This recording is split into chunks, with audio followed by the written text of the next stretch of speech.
ARK Invest's Cathie Wood taking aim at the Federal Reserve in a new open letter saying the central bank has shocked not just the U.S., but the world and raised the risks of a deflationary bust. Alexandra Semenova is here with more.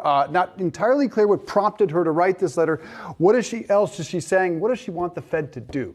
Well, Dave, for starters, if Cathie Wood has something to say, you better believe that she will find a creative way to get her messaging across. Yeah. This time she had something to say to Federal Reserve officials, so she did the most Cathie Wood thing she can do and penned an open letter to the U.S. Central Bank. She argued that they're making a big mistake by overhiking rates and that FOMC members are using lagging indicators to dictate their policy decisions, specifically citing employment and what she referred to as a downstream inflation, and said that overhiking rates risks a deflationary bust. Now, even as key price measures like CPI and PCE continue to come in stubbornly high, she insists that declining prices in some commodities like lumber and copper actually suggest that we're heading toward deflation. She also notes that the monthly jobs report, which again showed robust hiring last month, isn't telling the full story and pointed to increasing jobless claims and job openings. Now, obviously, the speculative tech stocks that comprise ARK Invest's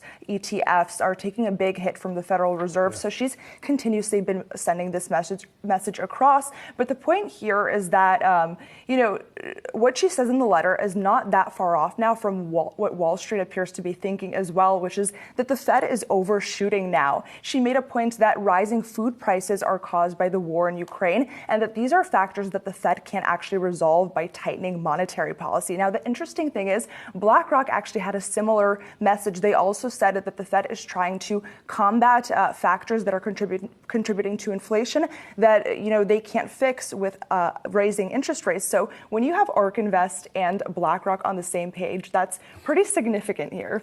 3 straight 75s. Safe to say we're going to hear from her again after what looks like a fourth 75-point hike in a row. Alexandra Semenova, thank you. Great stuff.